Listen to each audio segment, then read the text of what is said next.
Nawe phela sisi no baby daddy owayethanda ingane yakhe, eyondla ingane yakhe, ezayilanda ingane yakhe ahlale naye weekend, ayithengela yonke into ingane yakhe, ubaby daddy wakho. Wamosha nje ubhuti wabantu ngokuthola intombi entsha. Wamosha nje ubhuti wabantu ngokuyoshada. Waqala wena wayenza his life and your child's life a living hell.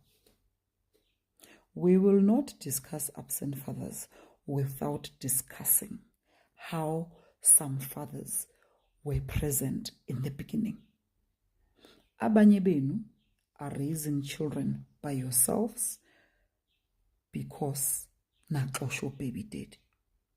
Abanye benu are raising kids by yourselves today because you had the best baby daddy on earth ngokuba bitha kwakho waqala wayenza impilo yomntana abantu yanzima. Hayi siyanazi guys, some of you are friends, some of you are sisters, some of you sisebenza nani, some of you are our friends sisters. Siyazazi itori zenu zokwenza impilo nzima for the baby daddies out there.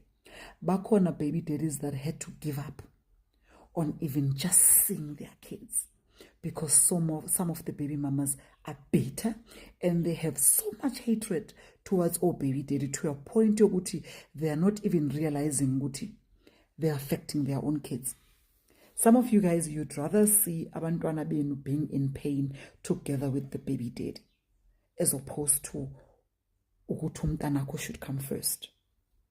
Angeke sikhulume ngabo deadbeat fathers only without discussing the fact that abanye benu babaxosha obaba bezingane, obaba bezithanda izingane zabo. Abanye benu nithi angeke mina ingane yami ihambe iyovakasha kusasenalo yamfazi wakhe. Senzeni manje sicashe singene phansi kombhede makufika izingane zenu? Nisile basaba ukunitshela. Mina namhlanje ngivuke on the wrong side of the bed ngizonitshela msana ukuza la nizonyenyenyezwa masikhuluma ngaba absent fathers, some of you guys, because you know very well ukuthi your baby daddies were the most loving, the most responsible. Naba nomona ukuthi abasanifuni nafake izingane khona manje nizobe nitshela izingane amanga masezizindala. Let me tell you one thing, one of these days umntanakho will realize ukuthi injakazi uwe. One of these days umntanakho will realize mama obita ukuthi usathana omncane uwe. There's nothing wrong nobaba wabo. Ngithe mangitshele unenkinga futhi sihlangana emarobotini.